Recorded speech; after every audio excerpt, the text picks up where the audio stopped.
এইমাত্র কেবল দেশ স্বাধীন হইল, কি বলবো বলেন? কোনো বলার কোনো ভাষা নাই।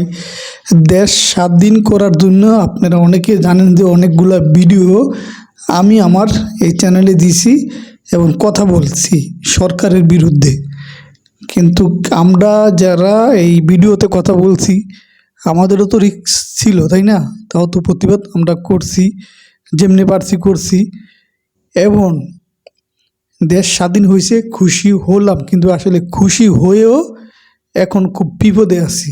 সেটা হলো গিয়ে দেখুন, আজকে হিরো আলম সে সব জায়গায় প্রতিবাদ করে মার খায়। হিরো আলম আজকে আমাদের এফডিসিতে গিয়ে সে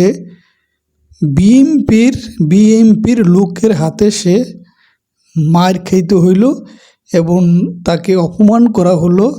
সে বিএমপি নিয়ে আগে কেন সে কথা বলছে তার জন্যে।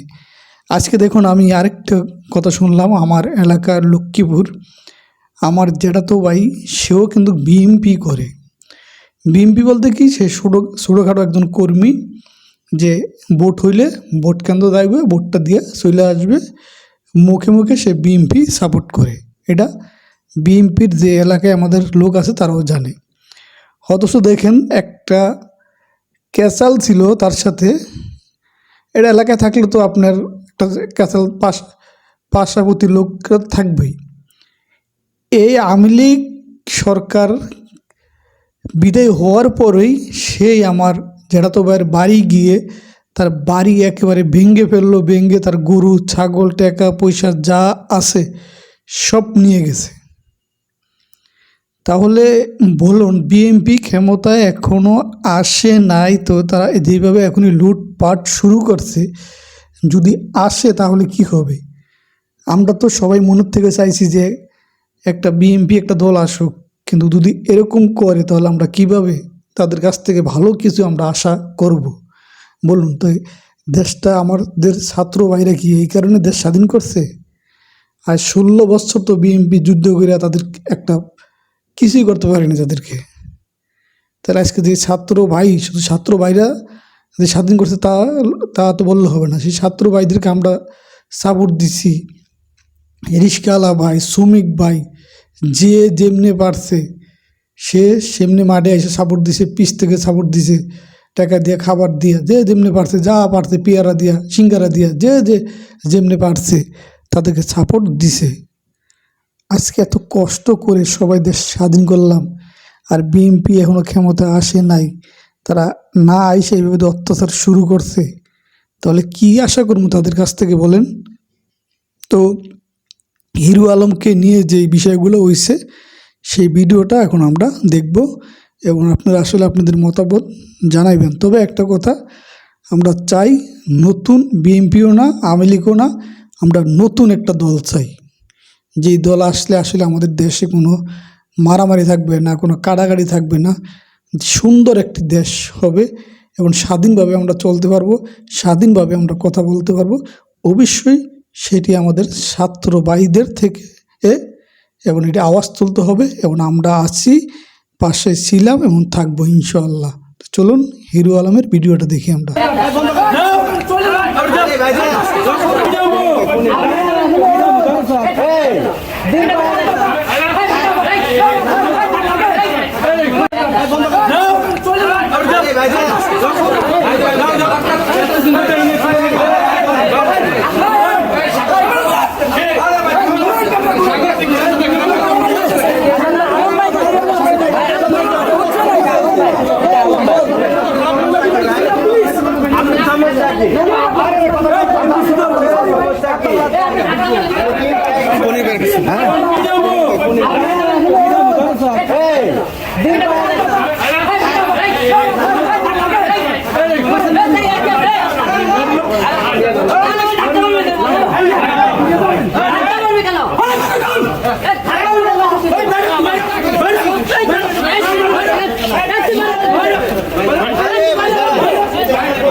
ঠান্ডা বেশি ক্ষমতা ক্ষমতা পেয়ে গেছে একদিন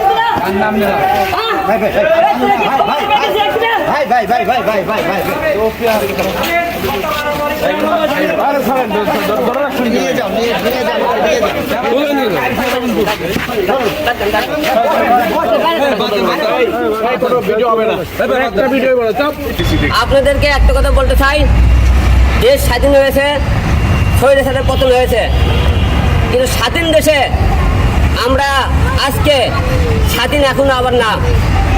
দেখেন, কালকে দেশ শেষ হয়ে গেছে, আজকে বিএনপি লোকেরা নতুন পাওয়ার বেড়ে গেছে। আজকে বিএনপি এসেছে, সবাই বলেছে আমি হলে যে বিএনপির বিরুদ্ধে কথা বলেছে, এই আন্দোলনে বলে আমি ছিলাম না।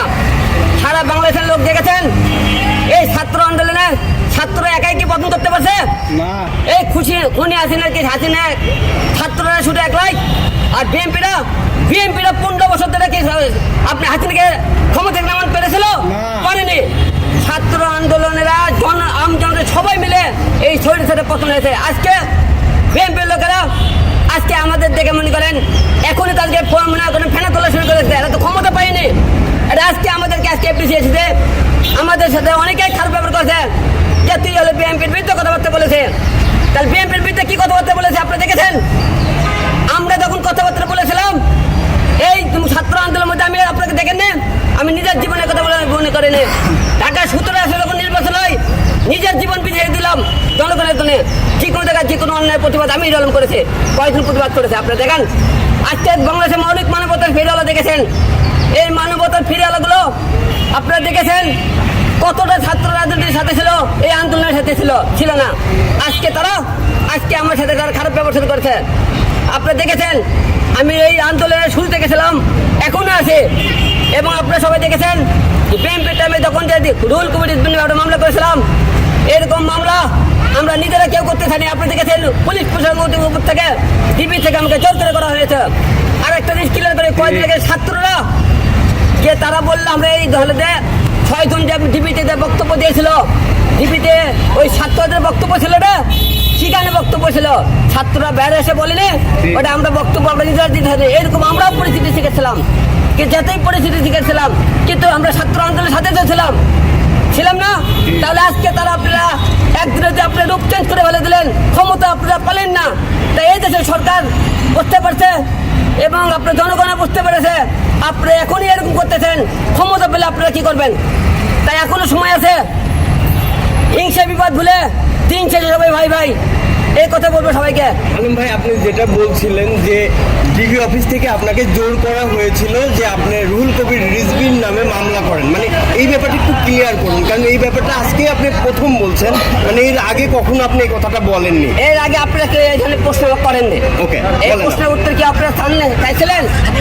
তাহলে আমি কেমন যে প্রশ্ন উত্তর একটু আগে দিয়ে দিচ্ছি নামে কেন করেছিলাম, কি কারণে চাপের মুখে আমরা সব করেছিলাম, দেখছেন তো আপনারা।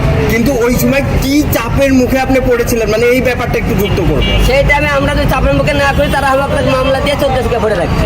এই কথা আমাকে ধমকি দেওয়া হয়েছিল। তুই জেলে থাকতে চাস, বাড়ি থাকতে চাই, বুঝতে পারছেন? এবং একটু আন্দোলন নিয়ে জানতেই চাই যে এবারের আন্দোলনে আপনি সবসময় সরব ছিলেন এবং সবসময় আপনি কথা বলেছেন এবং সবসময় তাদের পাশে ছিলেন, সেই জায়গা থেকে আজকে এফডিসি থেকে আপনাকে ঘাড়ে ধাক্কা দিয়ে বের করে দেওয়ার মতো একটা অবস্থা, মানে এই ব্যাপারটা কতটা দুঃখ পেয়েছেন আমি একটু জানতেই চাই আপনার।